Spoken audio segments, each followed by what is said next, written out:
ಎಲ್ರಿಗೂ ನಮಸ್ಕಾರ. ನಮ್ಮ ಅಡುಗೆ ಚಾನೆಲ್ಗೆ ಸ್ವಾಗತ.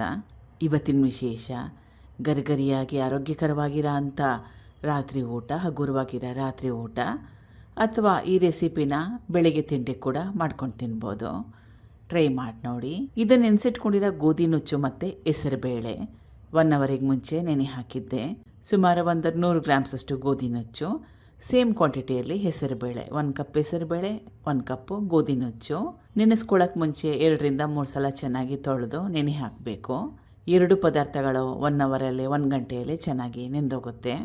ರುಬ್ಕೋಬೇಕು. ಇವಾಗ ತುಂಬಾ ಜಾಸ್ತಿ ನೀರು ಹಾಕಿ ನೆನೆ ಹಾಕಿದರೆ ಎಕ್ಸ್ಟ್ರಾ ನೀರನ್ನ ತೆಗೆದುಬಿಡಬೇಕು. ಹಸಿರು ಮೆಣಸಿನ್ಕಾಯಿ 2 ರಿಂದ 3, ರುಚಿಗೆ ತಕ್ಕಷ್ಟು ಉಪ್ಪು, ಜೀರಿಗೆ 1 ಟೇಬಲ್ ಸ್ಪೂನಷ್ಟು, ಸ್ವಲ್ಪ ಅರಿಶಿನ, ದೋಸೆ ಹಿಟ್ಟು ಹದದಲ್ಲಿ ರುಬ್ಕೋಬೇಕು. ರುಬ್ಬಿದ್ದಾಗಿದೆ. ಬೇರೆ ಪಾತ್ರೆಗೆ ಸೇರಿಸ್ಕೊಳ್ತಾ ಇದ್ದೀನಿ. ತೋರಿಸ್ತಾ ಇರೋದು ಪರ್ಫೆಕ್ಟಾಗಿರೋ ಕನ್ಸಿಸ್ಟೆನ್ಸಿ. ಬೇರೆ ಪದಾರ್ಥಗಳನ್ನ ಸೇರಿಸ್ಕೊಳ್ಳೋಣ. ಕಟ್ ಮಾಡಿ ಇಟ್ಕೊಂಡಿರೋ ಈರುಳ್ಳಿ, 1 ದೊಡ್ಡ ಈರುಳ್ಳಿನ ಉಪಯೋಗ ಮಾಡ್ತಾ ಇದ್ದೀನಿ. ಕಟ್ ಮಾಡಿ ಇಟ್ಕೊಂಡಿರೋ 1 ಸಣ್ಣ ಟೊಮೆಟೊ. ಇದು ತುರಿದಿಟ್ಕೊಂಡಿರೋ ಹೂಕೋಸನ್ನ ಅಥವಾ ಕಾಲಿಫ್ಲವರ್ನ ತುರಿದಿಟ್ಕೊಂಡಿರೋದು. ಇದಕ್ಕೆ ಬದಲಾಗಿ ನಿಮಗೆ ಯಾವ ತರಕಾರಿ ಇಷ್ಟ ಆ ತರಕಾರಿನ ಹಾಕ್ಕೋಬೋದು. ಎಲೆಕೋಸು, ಆಮೇಲೆ ನೋಲ್ಕೋಲ್ ಸಿಗುತ್ತೆ, ಅದನ್ನು ಹಾಕ್ಕೋಬೋದು. ಅಥವಾ ಸೀಮೆ ಬದನೆಕಾಯಿ, ಇವಾಗ ಸೀಸನ್ ಇದೆ, ಅದನ್ನು ಕೂಡ ಉಪಯೋಗ ಮಾಡಿ. ಕೊತ್ತಂಬರಿ ಸೊಪ್ಪು 1 ಹಿಡಿಯಷ್ಟು. ಇದಕ್ಕೆ ಕೊತ್ತಂಬರಿ ಸೊಪ್ಪಿಗೆ ಬದಲಾಗಿ ಮೆಂತ್ಯ ಸೊಪ್ಪು, ಪಾಲಕ್ ಸೊಪ್ಪು ಇವನ್ನೆಲ್ಲ ಉಪಯೋಗ ಮಾಡ್ಬೋದು. ಚೆನ್ನಾಗಿ ಕಲಿಸ್ಕೋಬೇಕು.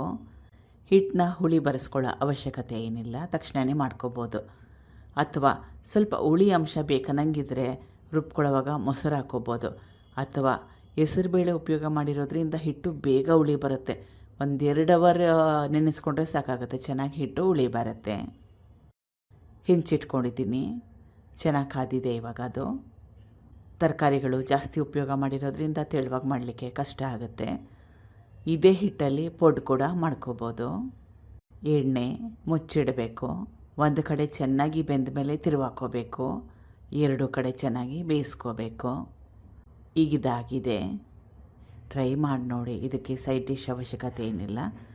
ಚಟ್ನಿ ಪುಡಿ, ಉಪ್ಪಿನಕಾಯಿ, ಮೊಸರಿದ್ರೆ ಸಾಕಾಗುತ್ತೆ. ಅಥವಾ ಕಾಯಿ ಚಟ್ನಿ ಕೂಡ ಮಾಡ್ಕೋಬೋದು. Thank you for watching. ಧನ್ಯವಾದಗಳು.